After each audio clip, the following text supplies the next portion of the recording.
મોરબીના જેતપરમાં ખેડૂતો છેલ્લા અનેક મહિનાઓથી ખાનગી વીજ કંપની સામે બાયો ચડાવીને બેઠા છે.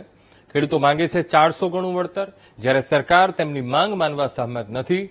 તેવામાં એક દિવસ પહેલા મંત્રીજીએ એક થાંભલાના 70 લાખ આપતા હોવાની વાત કરતા ફરી એકવાર મુદ્દે ગરમાયો છે. અને આ વખતે ફરી મંત્રીજી સામે તેના જ ભાઈએ ધમકી ભર્યા સૂર ઉચ્ચાર્યા છે. શું કહે છે મંત્રીજીના ભાઈ અને કેમ ગરમાતો જઈ રહ્યો છે આ મામલો, આવો જાણીએ.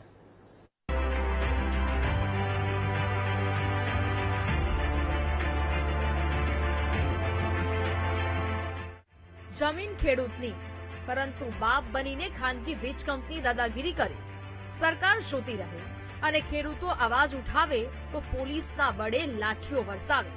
આ કોઈ નવી વાત નથી. ગુજરાતમાં આંદોલનકારીઓનો અવાજ દબાવવા આ નિયમ બની ચૂક્યો છે. પરંતુ જેતપરમાં ખેડૂતોની વીજ કંપની સામેની વળતરની લડાઈ હવે દિન પ્રતિદિન નવું રૂપ લઈ રહી હોય તેવું લાગી રહ્યું છે. કારણ કે અત્યાર સુધી શાંતિભરા માહોલ સાથે ધરણા આંદોલન ચાલી રહ્યું છે. તે કદાચ આવનારા દિવસોમાં હિંસક બને તો નવાઈ નથી.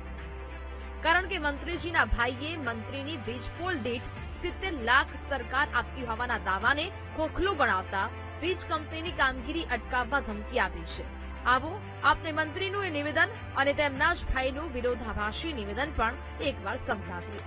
થાંભલામાં તમને હજી નવાઈ લાગશે, આટલું દેતા પછી 80 લાખ રૂપિયા થાંભલાને આપવાના. બોલ કેટલા હમણાં ખોયલા, કેટલા 70 લાખ રૂપિયા વાઇટના થાંભલો કાર જમીન તમે લઈ નથી જવાના.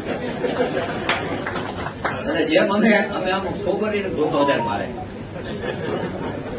કોઈક એવો હોય અહીંયા નેતા, કોઈ પાસે જઈ જ ન આપો, કોઈ પાસે જવું હોય તો એમાં તો દલાલ જ હોય, કોઈ સાંભળે નહીં.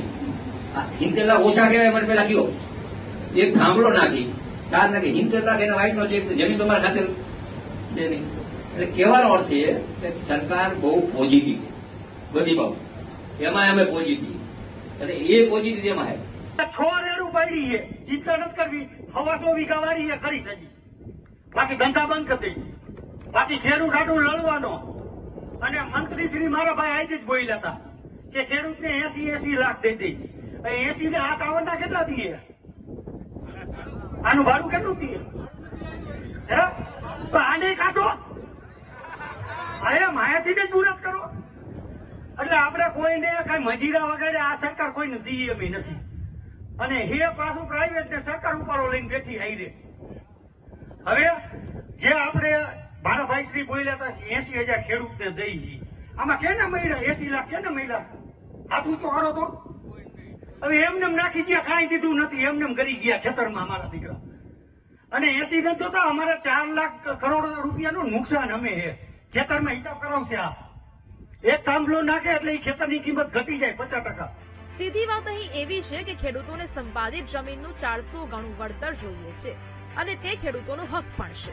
પરંતુ સરકારે તો બજાર કિંમતના 2 ગણાની વાત કરી હાથ ખંખેરી લીધા, જે ખેડૂતોને માન્ય નથી. અને લડી લેવાના મૂળ સાથે ખેડૂતોનું આંદોલન અવિરત ચાલુ છે. ત્યારે આંદોલનનો અંત ક્યારે અને કેવી રીતે આવશે તે હવે જોવું રહ્યું. Bureau report, BTV news.